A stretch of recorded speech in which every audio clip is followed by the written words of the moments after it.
This is the Thompson Cast. I am Mel Thompson. The political risks in Libya are obvious. Civil unrest, corruption are just two that we can possibly name off the top of our heads. Uncertainty.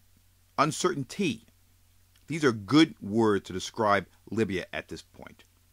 However, there is opportunity if the new Libyan government addresses corruption and diversifies its economy, and they must do it in that order. The International Monetary Fund says Libya should double its economic output in 2012, and that would push the country's economic activity well above 2010, which was the last full year of the Gaddafi regime.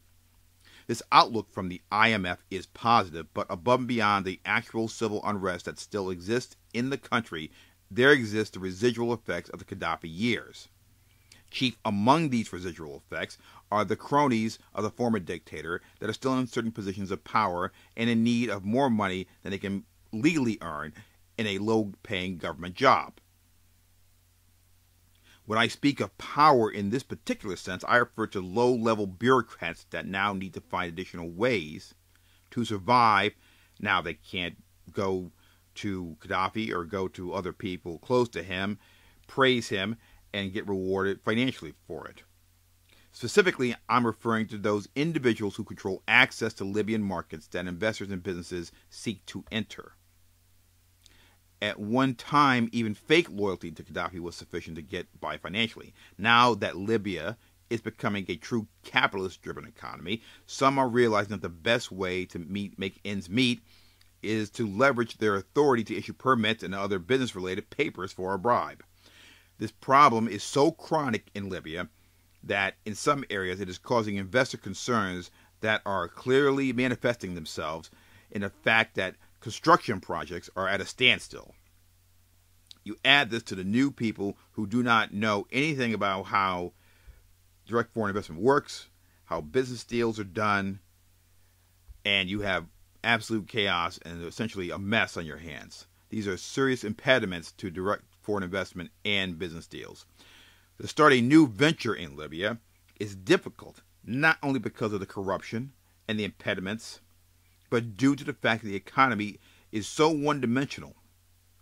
I'll give you some examples here. Oil accounts for 65% of Libya's economy. It also accounts for 95% of its exports.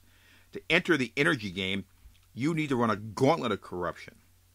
If you're interested in another sector, none exist. And to start one, you need to pay a bribe. It is imperative that the new Libyan government end the culture of corruption and centralized control. If not, foreign direct investment in business ventures are going to remain wary of the type of commitments that they are required to focus on. The type of commitments including millions and billions of dollars. These commitments must be made to the Libyan people and to the Libyan economy for it to become a powerhouse. However, if things remain the way they are, foreign direct investors and serious businesses are going to be very, very leery of putting that kind of commitment into that country. New industries require capital and honest actors to become a reality.